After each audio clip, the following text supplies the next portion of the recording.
Hi everyone, this is Wahala with Jack Lord, and this edition we call it Wahala Trends. I'll be reacting to Twitter trends along the week and what is happening. So you kindly stay tuned and you subscribe to this channel. On our list, our first story we are coming to talk about is Kwaku Manu and the ex-wife's issue. Kwaku Manu has been married to the ex-wife for almost 40 years, and Kwaku Manu decided to sponsor the lady abroad. And for 3 years now, the lady has been to abroad and there has been a divorce issue. It happened that the lady has moved on with a white man, and netizens are really concerned about what is happening because they don't understand why the actor's ex-wife moved on and did not get married to anyone else but a white man. People are making assumptions that it was because of the white man and the white man was already there, and that is why the lady moved on. Into no say you have to really fear women. But well, for me, I think it's nothing big deal. Out. He doesn't really have any problem with the marriage of the ex with a white one.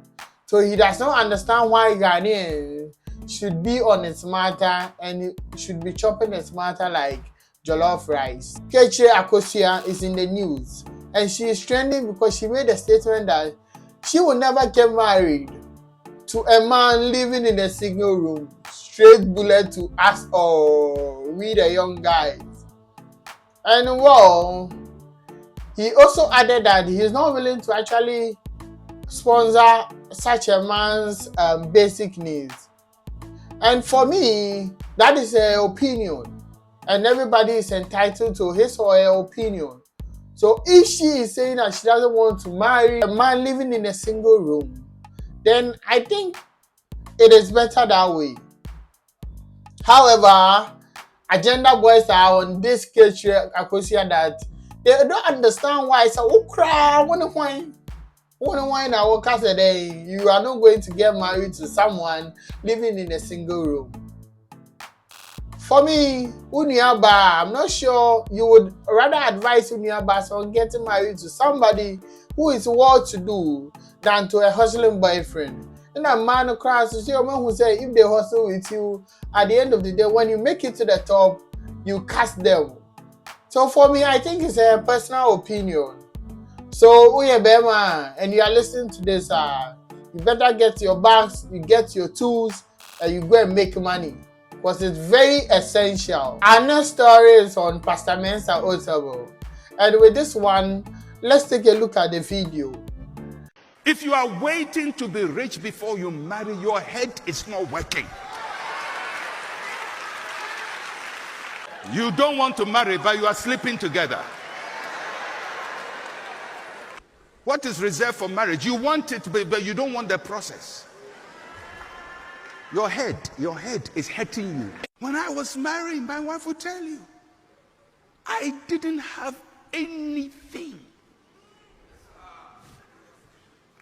Didn't have a bed, didn't have chair, didn't have cutlery, didn't have plate. The first furniture for our room was benches, discarded benches from the church. Those days we didn't used to sit on nice chairs, benches, and I improved them by painting them white. But we were together. We prayed together. We believed together. Then we move from benches. Be bold. Married. Set the date. If you are afraid. Pastor Mensa Otabil is saying that you are not thinking straight if you say you would want to get rich before getting married. For him, he thinks that many young people actually stay together and do what married people do, but they are not willing to seal the actual thing. And for me, this is a perfect opinion, and coming from a godly perspective, this is actually very perfect. But then the system had boys associates, boys are bread, right? The money no day. So what Pastor Mensa Otabil is saying does not align perfectly with them. And this is one of the gists that is actually happening within the week. Stonebwoy is trending and he's in the news following an August 21st publication by the Grammy board acknowledging Ghanaian music. And many Ghanaian artists were acknowledged. However, Stonebwoy was not acknowledged. And Beam, a whole Beam nation, was not mentioning him. Due to this, Stonebwoy is really angry that why the Grammy Award people did not actually include his name in the list of prominent Ghanaian artists who had carried Ghanaian music on his shoulders. For me, he's making a legit concern. And if you don't understand, you can argue with your keyboard. Kudus is better than Vinicius Jr. Kudus is better than Vinicius Jr. This is coming from a legendary Ghanaian footballer, Charles Taylor. And he is saying that Mohamed Kudus is far, far better than Vinicius Jr. Well, let's dissect this matter. Do you think Kudus is better than Vinicius Jr.? Or Anna say bother? For me, I think Charles Taylor is coming from a patriotic point of view, and we should respect that opinion. However, we all know that Kudus is better than Vinicius Jr. And you all agree with me, right? Yes. So, on this note, we really have to support our own.